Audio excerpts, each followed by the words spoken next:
guys. Thank you so much, Valu, our social media strategist par Yeah. excellence, Thank you. who is who has managed to connect us all. I want to talk a little bit. Absolutely. We're going to talk about rights, civil rights, voting rights, feminist rights, people rights, human rights, the entire thing with the Feminist Front. Thank you both so much for being with us today. Let me tell the audience a little bit about the organization because I love your description. We're going to have to take some pointers from you for this. It's that fighting white supremacist patriarchy and all systems of domination. We use Bell Hook's definition of feminism. I want to talk about that.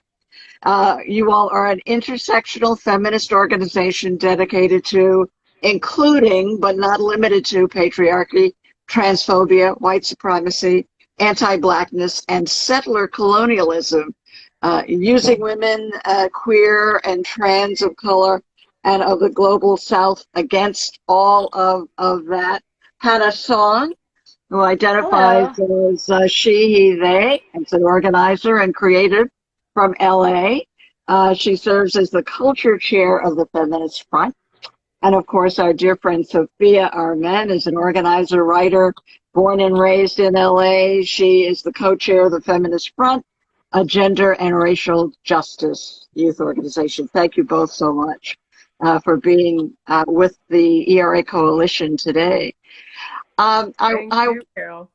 We have so many things circling around us. We've got critical race theory. We have voting rights. We have transgender. I mean, the entire world seems to be upside down. Sophia, start us off by talking a bit about what you think we can do about all of this, what needs to happen in the world. Yes. Well, thank you again, Carol, and to the whole ERA Blue and to the whole ERA Coalition for having myself and Hannah today. We're so happy to be here with you all, and thanks to everybody joining in. Wow. So what do we need to do in the world? Well, for one, we need to affirm ourselves that the world that we're currently living in is not the world we could be living in, right? Which would be free from all of these various systems of oppression, and then also legalized discrimination, right? Which is kind of at the root of the ERA struggle that has been a long time coming, and we are finally ready for ERA now. When we are talking about today, we see a lot in media about critical race theory. We see a lot about, I think, a really beautiful awakening or kind of explosion of movement work that our generation is doing, particularly around racial justice and its intersections, right, with gender justice, class issues, everything you can think of. We're really talking about movement work, and that means working in your local community and working together to change how our world looks and change how people are impacted by it. So it's really about doing the work. That's what we got to do. We got a lot of work to do, but we also are doing it. So we're excited about that. Right, indeed, for that. Hannah, your thoughts on the work that you do culturally. It's a tough time. Yeah, culturally it is a very tough time. For me, I come from a place where I'm wanting to further my own understanding and therefore increase my own levels of compassion when talking to people of different cultures and of identities and stuff like that. So I do my best to make sure that the spaces we provide are very safe and inclusive and devoid of just hate in general. I know. Yeah. It is just so wild. I was just in a meeting with Kimberly Crenshaw this week, a meeting that she called as an urgent. We have many things to take care of, and for those of you out there who don't know, the maybe minus one person who doesn't know who Kimberly Crenshaw is, but the creator of the concept of intersectionality, and all of the work that she's done with recognizing Black women who have been, murdered and harmed by the police. And of course, too, one of the founders of critical race theory, which, we're in the midst of a huge backlash now in the schools, K to 12 even, if it goes that far, where they're restricting, local school boards, and city governments are restricting what can or cannot be taught about the history, of our country. I happen to think it's important that we know this, that we know what slavery was and how it's affected everyone. But there are many, as I'm reading the accounts of white families who feel that they don't want their children to feel responsible for the horrible things that have happened, through the history of this country. What are your thoughts on, on that? Yeah, I Sophia? think, sure. I think so. When we founded actually as an organization, which was right in the beginning of of the pandemic, right? We wrote out a manifesto that was thinking about that we were starting during the Trump administration, right? That literally the communities that we were all coming from were impacted by so many things at the same time, right? We had people whose families were on the Muslim ban. We had people who were impacted by anti-Asian hate crimes. We have people who are impacted, right, from the conversations that are happening around policing, around et cetera. And I think it was really important, and it still is really important for us every day, that we root our feminism and we root our gender justice struggle in, I think, a historical accuracy, but also one that takes account that we're not actually all in the same place, right? Right. And so that's really important because that's how we learn our histories, including when we're complicit in violence, right? Means that we can then prevent violence in the future. So to make that really concrete for us, and I know Hannah can talk a little bit more about kind of like how we've done that, or maybe even some of our campaigns that really do this, is, that historical reckoning or that need for reparation or repair means that we're actually acknowledging the root of where this country came from, and then doing what is necessary to structurally rectify, right, those histories. And I actually think, particularly because the ERA coalition is working so hard to fight for the ERA, it's very obvious that in the founding of this country, right, quite a lot of people were not only left out, they were actually made to be kind of the anti-human, and they were denied humanity, denied rights. And so this is, I think, a really critical moment because our generation is so active, right? We're constantly in community with each other online, but also in the streets, despite really challenging times, including a pandemic. But those conversations that you're seeing, or what people label like those culture wars every 10 years, right? They call them something different. Critical race theory, it's now, right? People are talking about, are we post-racism in Obama? I mean, it's the exact same thing, just repackaged every decade with a new name. And really what they're trying to say is they're trying to attack us, right? They're trying to say, right, okay, women, trans people, people of color, immigrant communities, whatever, people who are structurally marginalized, we're going to justify that by some other name. And people who refuse to reckon with their own history, it's because it benefits them to continue this status quo. And it also means that then there's an excuse not to make any type of change, right? And we need structural change. That's what the ERA is about. And I don't know, maybe Hannah, if Carol, you're okay with this, because this is really part of that conversation.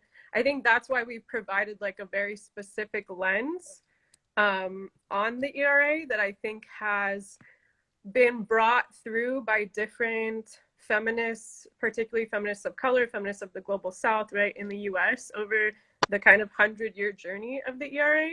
And I think there is a need for this next generation for us also to be like, this is what we're centering in that climate of, wow, there are people literally storming, council meetings right now about critical race theory, right? Without even really even knowing what critical race theory is. So yeah, and the critical race theory now includes not even being able to teach about suffragists getting the vote for women. that somehow that unless you tell the other side of the story, I'm beginning to understand the other side of that story, of not wanting women to vote, is interesting. Hannah, did you want to talk a little bit? And we're so thrilled that the Feminist Front is a part of the ERA coalition. We're delighted to have you as partners.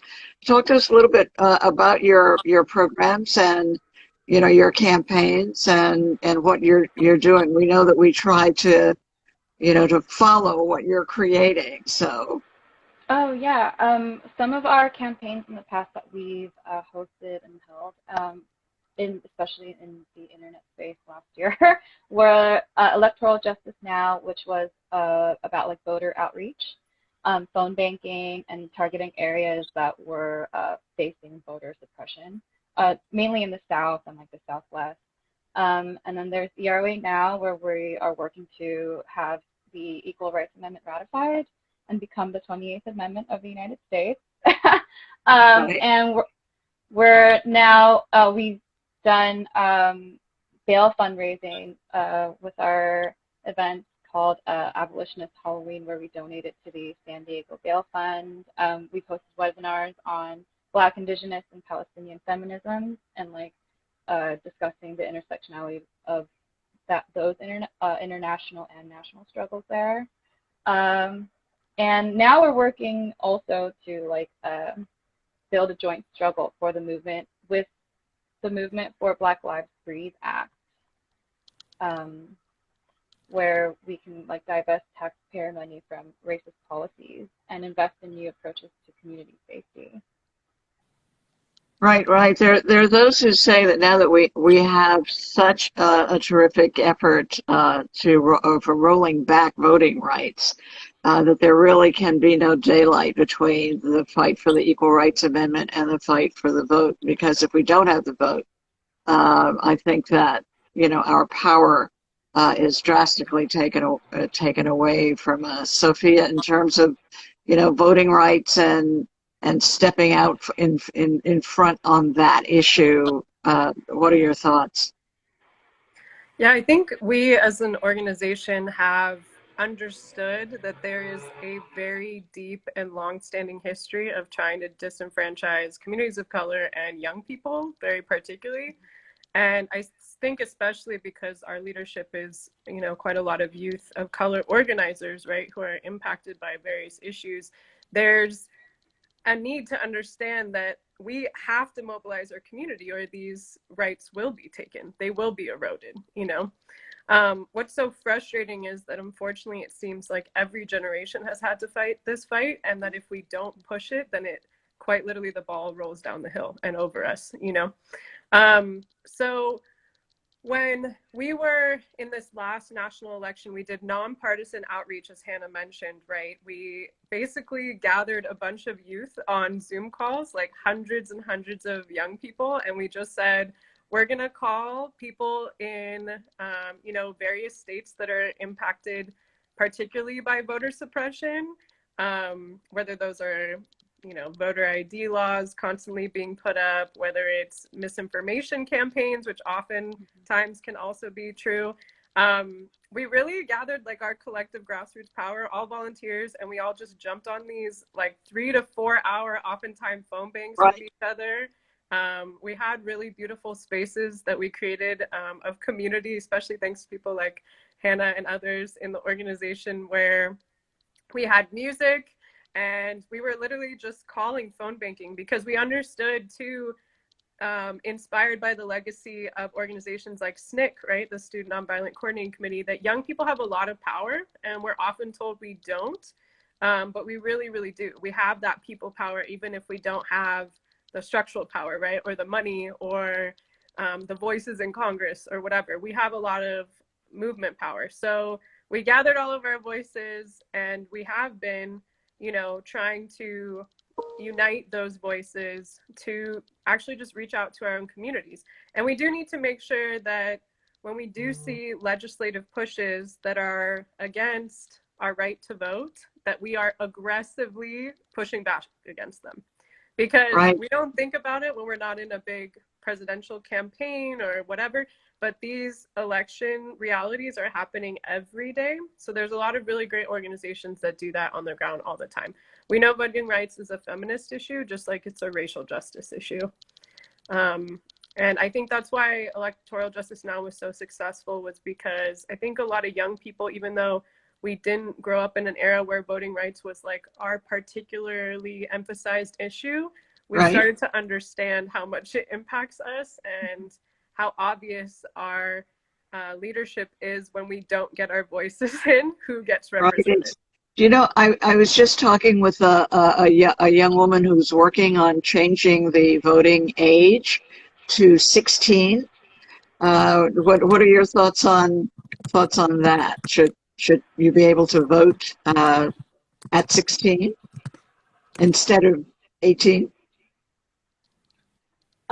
I personally do not see anything wrong with that. I feel like the more experience you have, like exercising your civic duty and participating in like your local municipal politics up until the federal level, like there's no time wasted doing that either. So 16 sounds like a great age, and like yeah, everyone, I well, especially with the generation now, everyone is so attentive to what's going on. Precisely. Yeah, so I don't really see why they shouldn't be able to vote. Great, great. So we know with the Equal Rights Amendment, the things that we're engaged in now, we've got SJ Res 1 in the Senate, and we're encouraging everybody to let your senator know, whether Republican or Democrat, that you want the Equal Rights Amendment, that you want the time limit removed. The House of Representatives has passed the time removal bill twice. We're hoping to get it into the Senate, this session. So, what arguments are you using? I mean, we always say there should be no time limit on equality. It's absurd, so, and that the time limit was placed in the introduction of the amendment, not in the amendment itself. So it's different, it's a different.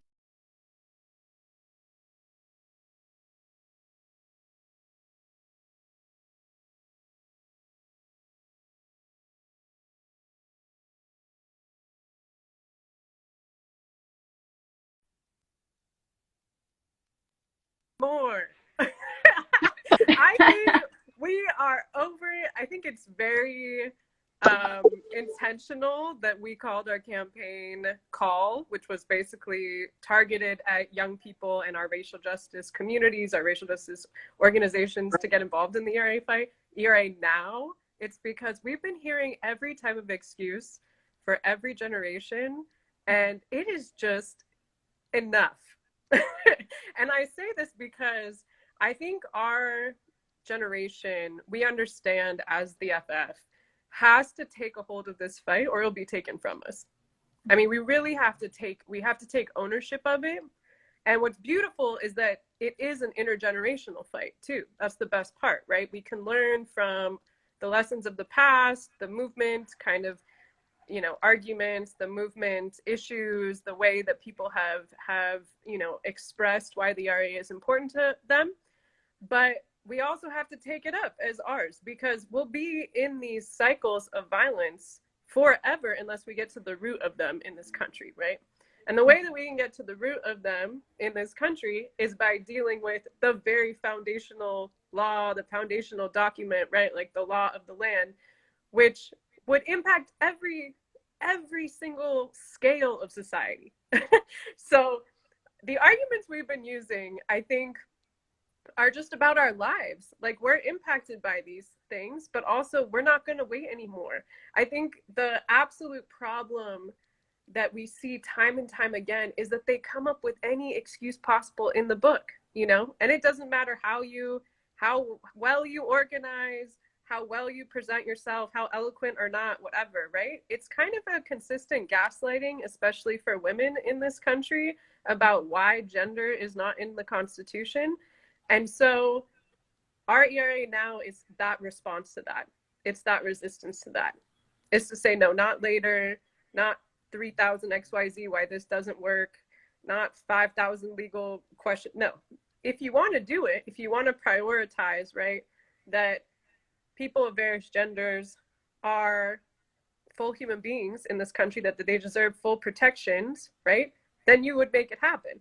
Now, the real question is it that also people in this country are just dominated by men in power and by elite people who are continually telling us why not? So ERA now is really, I think, it's an urgent cry, and it's also a kind of period when someone's telling us no, right? It's like, here's all the reasons why, but no, ERA now. No, we're talking about ERA right. Not my kids' generation. It's not like we're ancestors for somebody else, like right now, you know? Right, great.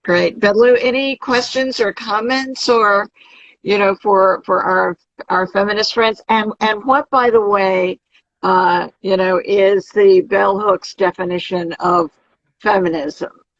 Hannah, Bell Hooks defines feminism to be a commitment to eradicating the ideology of domination that permeates Western culture on various levels, sex, race, and class, just to name a few. And it's a commitment to reorganizing society so that the self-development of people can take precedence over imperialism, expansion, and material desires. So it's that wide scope. There's a lot of work, and there is so much that will be changed by having fundamental constitutional equality in the Constitution. And as we always say, the Constitution has been fixed 27 times before, to cover things that were not thought of by the founders. And this, exclusion of women from the Constitution has resulted in these many hundreds of years of inequality and lack of protection and opportunity. So we definitely want it to happen. Velu, any closing thoughts? That you'd like to add to this discussion? Well, thank you. I mean, this is wonderful. I'm so happy to be part of this. We're going to have another guest, but unfortunately she had to reschedule. But we're going to be having more of these Instagram lives, so please join us. I mean, it's so great to hear. I'm a big fan of the Feminist Front. So as we all are. You guys are we're really happy that the Feminist Front joined us as our first guest. There's somebody there who said there is no feminism without including the stories and histories of all women. And that is absolutely true. We have, I wonder how different it is organizing intersectionality in the U.S. versus in other countries. The Feminist Front is working in. That's a question, for the Feminist Front. Are you guys doing anything besides the United States, or are you focusing also in other parts of the world? Ooh, one day. No, we're like a very grassroots, all volunteer collective of young. I guess, apologies. Pause. I think we're fine. We're back. Okay. Sorry about that. I guess for anybody who is like Gen Z and I guess elder Gen Z, younger millennial, what do you think? What would you give? What is your advice for those who want to be part of the grassroots movement and to really be part of the?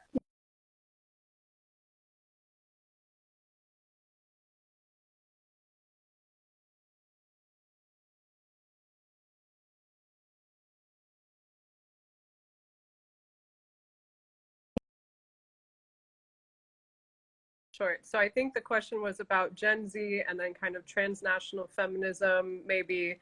And then also, I know a lot of people are talking about how to connect movements. So one, a lot of us came out of the racial justice space, to be honest. We've been organizing like within our own communities our whole lives, right? And because you have to, right? But, we know, for example, why we have centered the ERA fight as an organization, right, is that gender crosses through all of the issues that we're always fighting for, and so we understand that there will never be kind of liberation for one of us unless it's liberation for all of us. We know particularly, right, that the ERA would have the greatest structural impact for women of color, for trans people of color, right? For people who experience not only structural, but physical and state violence. And so we know that these protections really matter for the people that come after us. And so when we're thinking about like us as a generation coming up and owning this fight and really being part of those intergenerational dialogues, but also kind of cross and joint struggle dialogues, we know it's because we have to, right? Our power is in our connection. Our power is in our togetherness.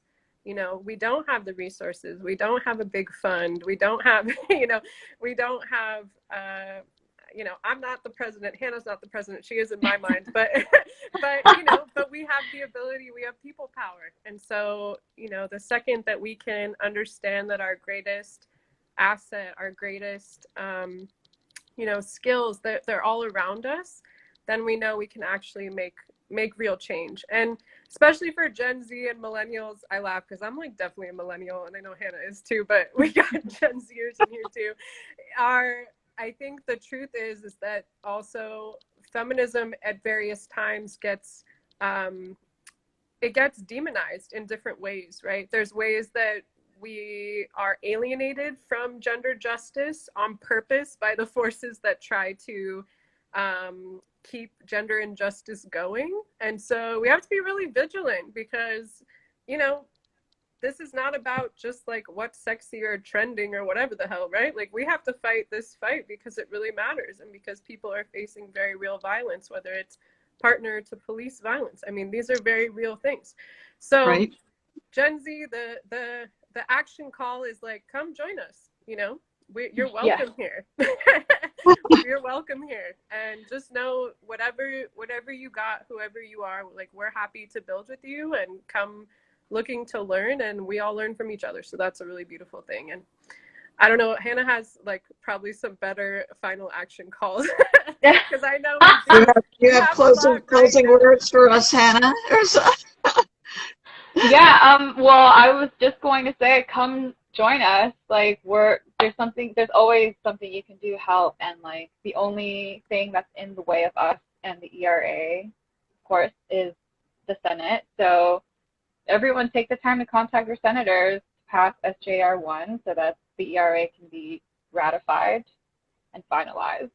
And you can contact your senators on the ERA Coalition website or join our efforts at thefeministfront.org and follow us on social media. Twitter, great. Instagram, we have it all. Hannah Song and Sophia Armen, the Feminist Front, thank you so much for being with us today. And Velu Ochoa, thank you. My pleasure.